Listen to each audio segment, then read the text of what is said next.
Tu es là, assis, à analyser chaque mot qu'elle te dit. Tu essaies de comprendre pourquoi quelque chose ne semble pas aller, même si en surface, tout a l'air normal. Et voilà qu'elle lâche une seule phrase, qui te fait sentir bizarre. Pas en colère, pas triste, juste déstabilisé. Voici la vérité que personne ne te dit. Les femmes révèlent leurs intentions réelles dans des petites phrases anodines. Pas dans les grandes déclarations, pas dans les moments dramatiques, mais dans ces commentaires qui passent presque inaperçus. Et si tu ne sais pas les décoder, tu peux passer des mois, voire des années, à investir dans quelqu'un qui t'a déjà quitté mentalement. Aujourd'hui, je vais te donner le décodeur. 7 phrases exactes. Si tu en entends une, ce n'est pas un appel à redoubler d'efforts ou à prouver ta valeur. C'est un signal de sortie. Et écoute, avant que tu penses encore du contenu généralisant, laisse-moi être clair. Il y a des femmes extraordinaires qui ne diront jamais ces choses. Ce guide existe justement pour que tu arrêtes de perdre du temps avec celles qui les disent et que tu puisses trouver celles qui ne jouent pas à ces jeux. La phrase numéro 4, c'est celle que j'entends le plus souvent dans les témoignages d'hommes qui regrettent d'être restés trop longtemps. On va la décortiquer ensemble. Mais d'abord, commençons par la plus évidente. Phrase numéro 1, je n'ai pas besoin d'un homme. Au premier abord, ça sonne bien, non? Indépendance, force, autonomie. Toutes des qualités que tu recherches probablement chez une partenaire. Le problème, ce n'est pas ce que cette phrase dit en surface. C'est ce qu'elle révèle sur comment elle perçoit les relations. Écoute, il y a une différence énorme entre « je suis capable de gérer ma vie seule » et « je n'ai pas besoin d'un homme ». La première phrase parle de compétence, la seconde parle de valeur. Et quand quelqu'un te dit qu'elle n'a pas besoin de toi, ce qu'elle communique réellement, c'est « tu es optionnel dans ma vie, tu es remplaçable, ta présence ne change rien de fondamental ». Les relations saines ne fonctionnent pas sur le besoin désespéré, c'est vrai, mais elles fonctionnent sur le désir mutuel de construire quelque chose ensemble. 2 personnes complètes qui choisissent de devenir une équipe. Quand quelqu'un commence une relation en déclarant qu'elle n'a besoin de personne, elle établit un déséquilibre de pouvoir. Elle te fait savoir que tu cours après quelque chose qu'elle ne valorise même pas. Voici le test simple. Observe comment elle réagit quand tu apportes de la valeur. Est-ce qu'elle reconnaît tes efforts? Est-ce qu'elle apprécie ce que tu contribues? Ou est-ce qu'elle minimise systématiquement ton rôle? Parce qu'une femme qui te valorise ne ressentira jamais le besoin de te rappeler qu'elle peut vivre sans toi. Elle sera trop occupée à construire une vie avec toi. Et si elle insiste sur cette phrase, particulièrement au début de la relation, elle ne te teste pas. Elle te dit la vérité. Crois-la et ajuste tes investissements en conséquence. Phrase numéro 2, mon ex était meilleur. Peu importe comment elle formule ça, que ce soit direct ou par comparaison subtile, si ton ex devient la référence, tu as un problème. Et ce problème n'a rien à voir avec le fait que tu ne sois pas assez bien. Ça a tout à voir avec le fait qu'elle n'a pas tourné la page. Voici une vérité psychologique simple. Les gens comparent quand ils ne sont pas présents. Quand quelqu'un est vraiment investi dans une relation, dans le moment présent, avec toi, il n'y a pas de place mentale pour les comparaisons. Le passé reste le passé.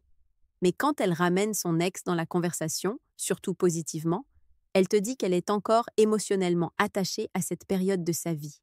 Tu n'es pas en compétition avec un homme réel. Tu es en compétition avec une version idéalisée, un fantôme qu'elle a reconstruit dans sa mémoire. Et devine quoi? Tu ne peux pas gagner cette bataille. Jamais. Parce que le souvenir n'a pas de mauvais jours. Le souvenir ne dit jamais la mauvaise chose. Le souvenir est parfait précisément parce qu'il n'est pas réel.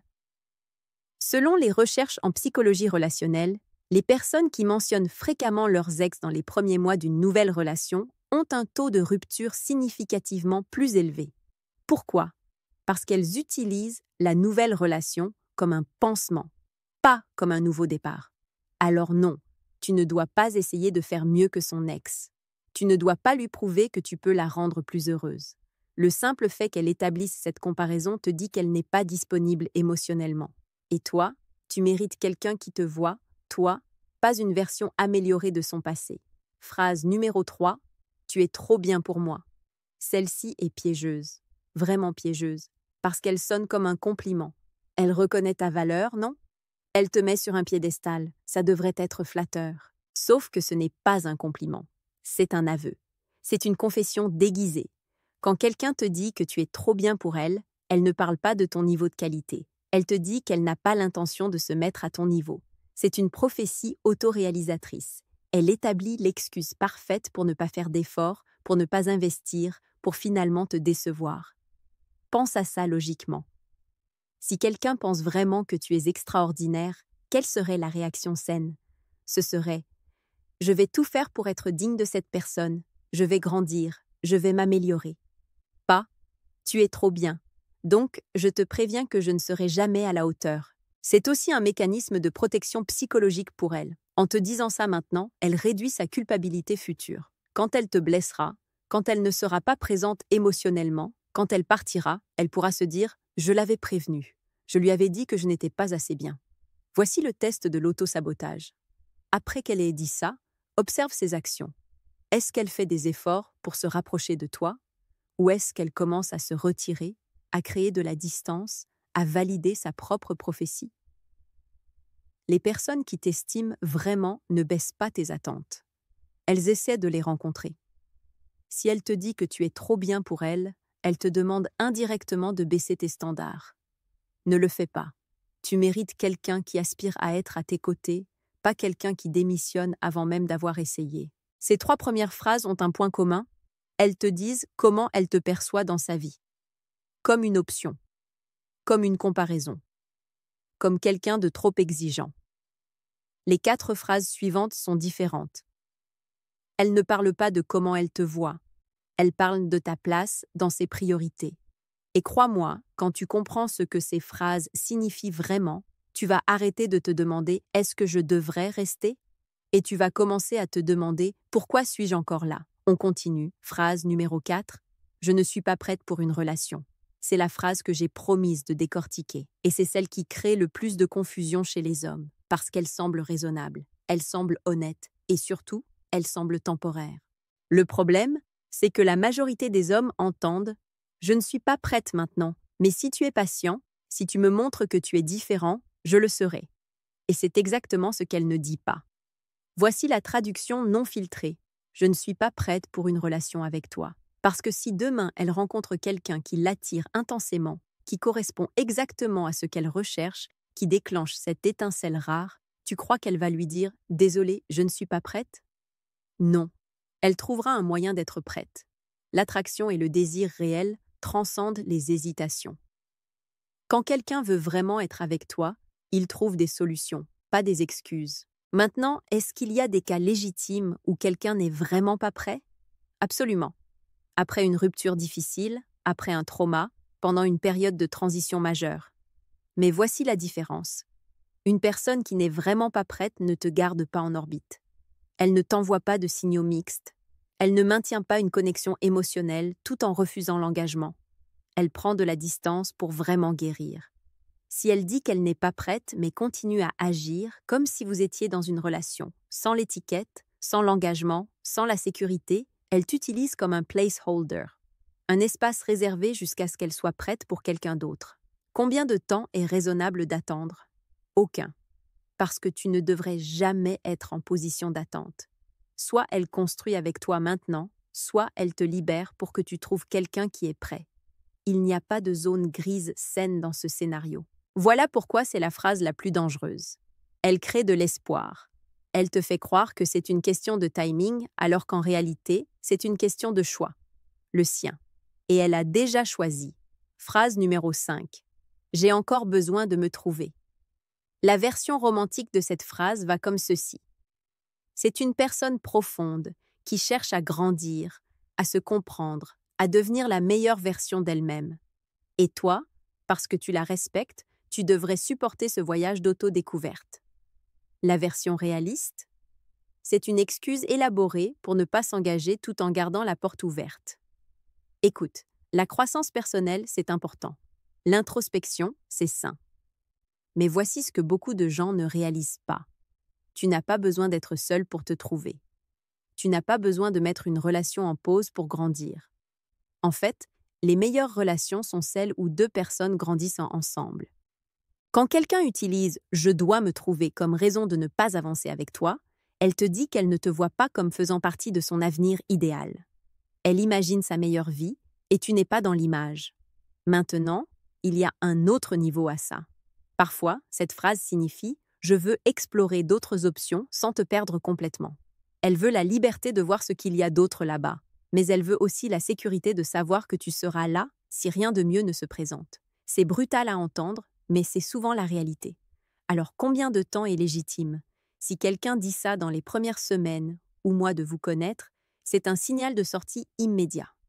Si c'est dans une relation établie et qu'elle peut articuler exactement ce qu'elle cherche à découvrir, avec une timeline claire et un plan, peut-être, et c'est un grand peut-être, que c'est légitime. Mais si c'est vague, si c'est sans fin défini, si c'est accompagné de « ne m'attends pas mais ne pars pas », tu es dans une zone de manipulation émotionnelle. Ta croissance est aussi importante que la sienne, et tu ne peux pas grandir en étant en pause, en attendant que quelqu'un décide si tu vaux son temps. Phrase numéro 6. Tu mérites mieux. Si les phrases précédentes étaient des avertissements voilés, celle-ci est un rejet emballé dans du papier cadeau. C'est brillant, vraiment, d'un point de vue stratégique, parce qu'elle te dit qu'elle ne veut pas être avec toi, mais elle le formule de manière à ce que tu ne puisses pas être en colère contre elle. Comment pourrais-tu? Elle te complimente, elle reconnaît ta valeur. Elle se sacrifie même, en théorie, pour ton bien. Sauf que ce n'est pas pour ton bien, c'est pour le sien. Tu mérites mieux est l'euphémisme ultime pour « je ne veux pas être avec toi, mais je ne veux pas non plus être la méchante dans cette histoire ». C'est une stratégie de sortie qui protège son image et minimise sa culpabilité. Et voici le piège dans lequel tombent beaucoup d'hommes. Ils commencent à argumenter. Non, tu es exactement ce que je veux. Tu es suffisante. Je ne veux pas quelqu'un d'autre. Et dans cet instant, tu prouves exactement ce qu'elle impliquait, que tu accepteras moins que ce que tu mérites, que tu es prêt à supplier pour rester avec quelqu'un qui ne te veut pas vraiment. Il y a un concept en psychologie appelé soft rejection ou rejet doux. C'est quand quelqu'un veut mettre fin à une connexion mais utilise un langage indirect pour éviter le conflit ou la responsabilité. Tu mérites mieux est le roi des soft rejections. Si elle pensait vraiment que tu mérites mieux et qu'elle t'aimait, tu sais ce qu'elle ferait? Elle deviendrait meilleure. Elle travaillerait sur elle-même pour être à la hauteur. Elle ne te pousserait pas vers la sortie en prétendant que c'est pour ton bien. La seule réponse correcte à « tu mérites mieux » ? Tu as raison, je mérite mieux. Puis, tu pars. Sans discussion, sans négociation. Parce que quelqu'un qui te valorise vraiment ne cherchera jamais à te convaincre d'aller voir ailleurs. Phrase numéro 7. J'ai besoin d'espace. On termine avec celle-ci, et c'est probablement la plus complexe parce qu'il y a des situations légitimes où quelqu'un a vraiment besoin d'espace. La vie peut être intense, le stress existe. Les gens ont besoin de temps pour eux-mêmes. Mais il y a une différence massive entre « j'ai une semaine chargée, on se voit ce week-end » et « j'ai besoin d'espace », dit sans contexte, sans timeline, sans rassurance. Quand c'est dit dans ce deuxième contexte, voici ce que ça signifie vraiment. Je m'éloigne émotionnellement et je veux voir comment tu réagis. C'est un test de valeur, un test de pouvoir. Si tu paniques, si tu la bombardes de messages, si tu deviens collant et désespéré, tu confirmes ce qu'elle soupçonnait, que tu es trop investi, trop dépendant et que ta vie tourne autour d'elle.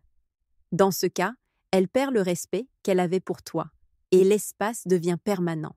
Si tu deviens froid ou passif-agressif, tu confirmes une narrative différente, que tu n'es pas émotionnellement mature, que tu punis au lieu de communiquer. Encore une fois, confirmation qu'elle devrait partir.